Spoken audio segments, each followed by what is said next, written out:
Many teachers have tons of teaching hours or weekly or even daily lesson plans for the entire week. This can feel like a huge burden, but here's the thing. If you don't get any feedback from some sort of supervisor or coordinator, or if you don't have time to reflect on your lessons, it's just useless paperwork, believe me. What's more, to me, the best lesson plans are flexible and allow you to adapt based on your students' needs. So today, I'm discussing 5 and only 5 essential parts of a lesson plan. I remember when I was doing my Trinity Diptisol, those lesson plans can get pretty long. Actually, mine was like a mini novel, probably around 20 pages long. Now, don't get me wrong, that kind of detail is great for that specific context, but probably not for the everyday teaching, right? So the key is finding a balance. Now, let's go to those 5 essential parts of a lesson plan. Learning objectives, learner needs, activities, assessments, and reflection.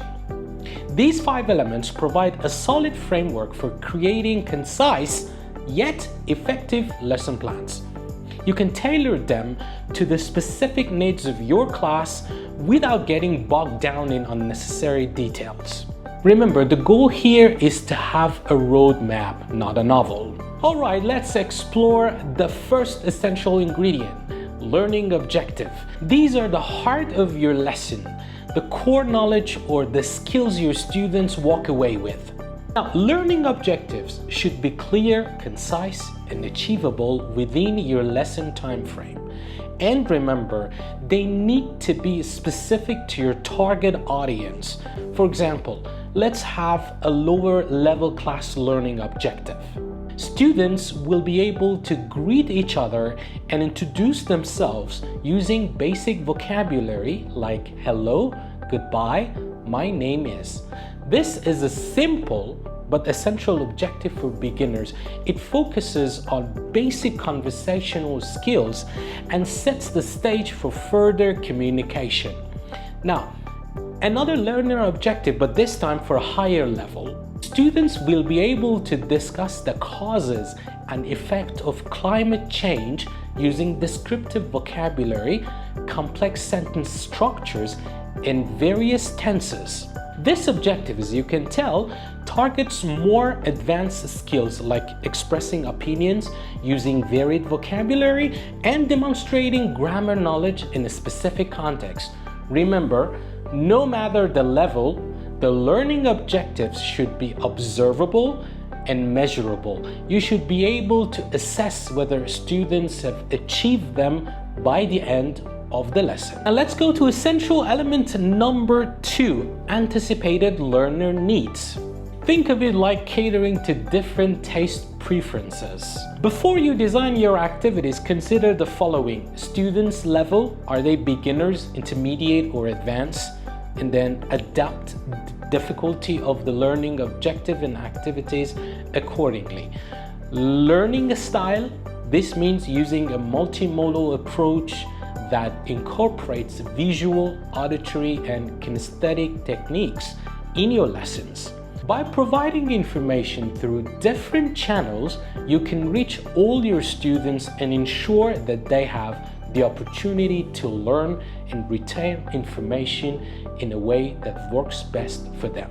For example, you could use visuals like diagrams or charts, present information through lectures or discussions, and incorporate activities that involve movement or hands-on tasks. You should also consider prior knowledge. What do students already know about the topic? Build on their existing knowledge and address any gaps. Individual needs. Are there any students with learning differences or specific needs? Plan modifications or supports to ensure their success.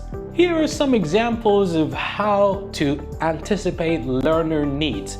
For visual learner, for example, you can create a graphic organizer or use images to support the learning objective. For students struggling with reading, for instance, you can provide audio recordings or simplified versions of the text. We're getting to the good stuff. The third essential ingredient is instructional activities. These are the engaging exercises, games, discussions, and role plays that make learning stick. The key here is to choose activities that are aligned with your learning objectives and cater to your anticipated learner needs. You need variety.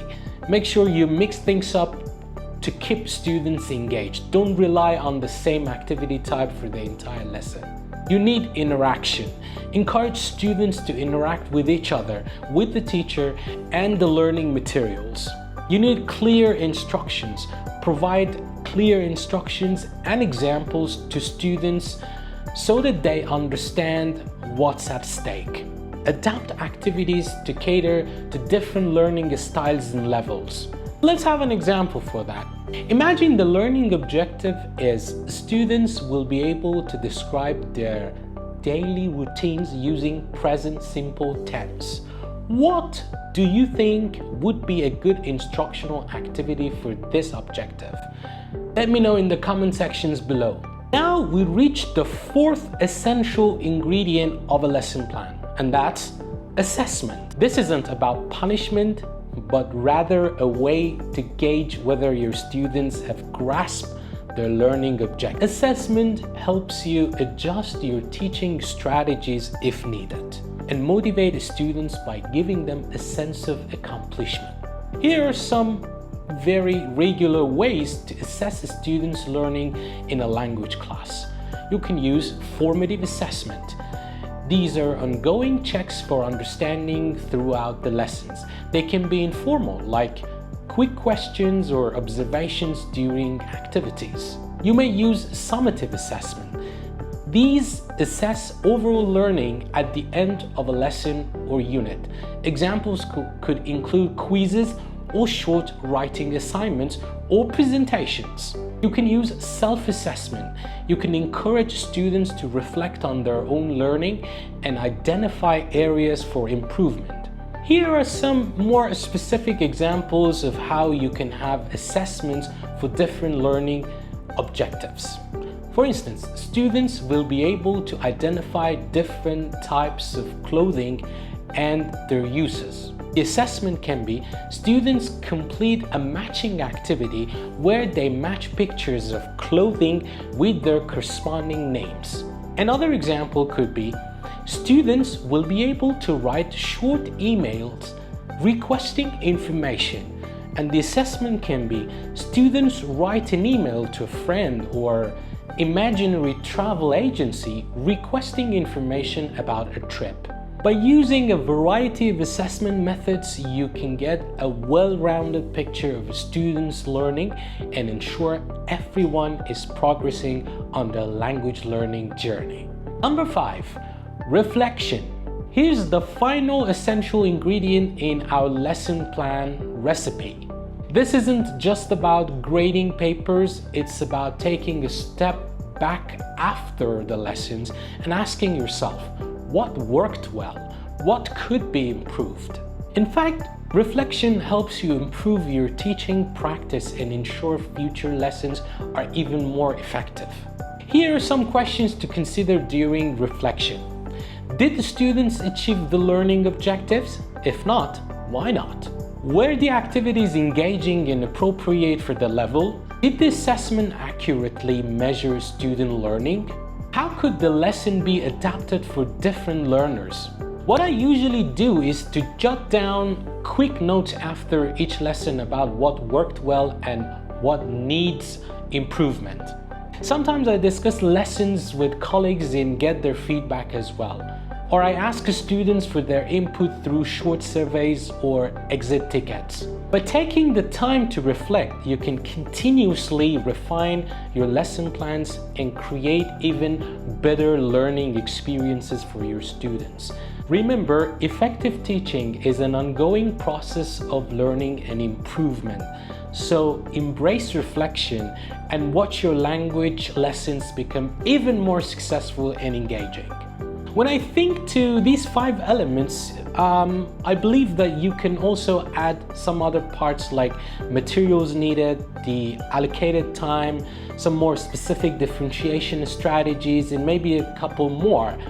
Some people consider these additional elements quite essential for ensuring a smooth and well-rounded lesson, but feel free to adapt the lesson plan format based on your needs and teaching style.